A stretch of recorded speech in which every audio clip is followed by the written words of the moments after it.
Hello everyone, welcome to Meridian plots. நீங்கள் உங்கள் சொந்த மனையை ஜிஎஸ்டி ரோட் பக்கத்தில் ரயில்வே ஸ்டேஷன் ஆக்சஸ் இருக்க போல் லோ பட்ஜெட்டில் நல்ல ஒரு ரெசிடென்ஷியல் லொக்கேஷன் லேண்ட் தேடிட்டு இருக்கீங்களா? அப்போ கவலையை விடுங்க. இன்றைக்கி நம்ம குடுவாஞ்சேரி ஜிஎஸ்டி ரோட் பக்கத்தில் இருந்து அப் டு ஒரு 4 கிலோமீட்டர் டிஸ்டன்ஸ் வரைக்கும் 900 ஸ்கொயர் ஃபீட்டில் இருந்து 1 கிரவுண்டு வரைக்கும் இருக்க பிளாட்ஸோட டீட்டெயில்ஸ் பற்றி தான் இன்றைக்கி நம்ம பார்க்க போகிறோம். அதுவும் SRM public school back side and opposite side and நியர்பையில் இருக்க 3 அவைலபிள் பிளாட்ஸ் பற்றி தான் பார்க்க போகிறோம் கைஸ்.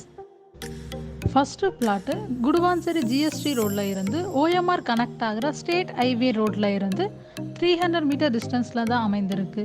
இந்த பிளாட்டு 21 ஃபீட் ஃப்ரண்டேஜோட 21க்கு 45 சைஸில் 940 square feet land area and south ஃபேஸிங்கை பார்த்தபடி தான் லொக்கேட் ஆகிருக்கு. இது ஒரு டிடிசிபி அப்ரூவல் பிளாட். அது மட்டும் இல்லாமல் நந்திவரம் நகராட்சி லிமிட்குள்ளே வரதால் ஃப்யூச்சரில் நமக்கு சிஎம்டி அப்ரூவல் வேணும்னாலும் வாங்கிக்கலாம். நீங்கள் இந்த பிளாட்டை பொறுத்த வரைக்கும் 80% வரைக்கும் பேங்க் லோன் வேணும்னாலும் அரேஞ்ச் பண்ணிக்கலாம். இந்த பிளாட்டும் சேம் நந்திவரம் லொக்கேஷனில் அமைந்திருக்க எஸ்ஆர்எம் ஸ்கூலுக்கு ஆப்போசிட்டில் தாங்க லொக்கேட் ஆகிருக்கு. இங்கே டோட்டலாக 1 கிரவுண்டில் 2 பிளாட்ஸ் அட்ஜாயிண்ட்டாக லொக்கேட் ஆகிருக்குங்க. அதுவும் ஒரு நார்த்து ஃபேஸிங்கில் டிடிசிபி அப்ரூவல் பிளாட்டை தாங்க அமைந்திருக்கு.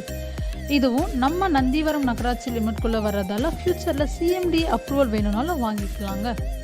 ஒரு ப்ராப்பர்ட்டி வாங்கணும்னா அதுக்கு டாக்குமெண்ட்ஸ் எவ்வளோ முக்கியம்னு எங்களுக்கும் நல்லாவே தெரியும். ஸோ நம்ம லாயர் வச்சு செக் பண்ணதுக்கு அப்புறம் 100% title clear and legal clear டாக்குமெண்ட்டாக இருந்தால் மட்டும்தான் நம்ம சேனல்லையே வீடியோவாக போடுவோம்.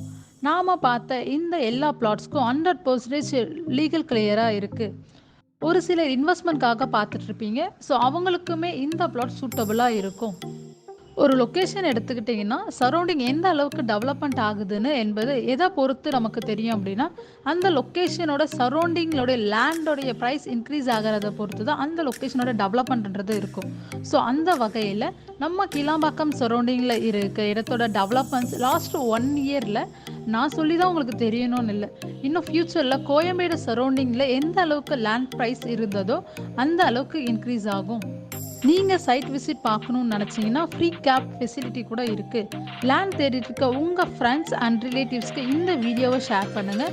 வெயிட் பண்ணாமல் சைட் விசிட் பண்ணி உங்கள் ட்ரீம் ஹவுஸை கன்ஸ்ட்ரக்ஷன் பண்ணுங்கள். மறக்காமல் நம்ம சேனலை சப்ஸ்கிரைப் பண்ணி வச்சுக்கோங்க.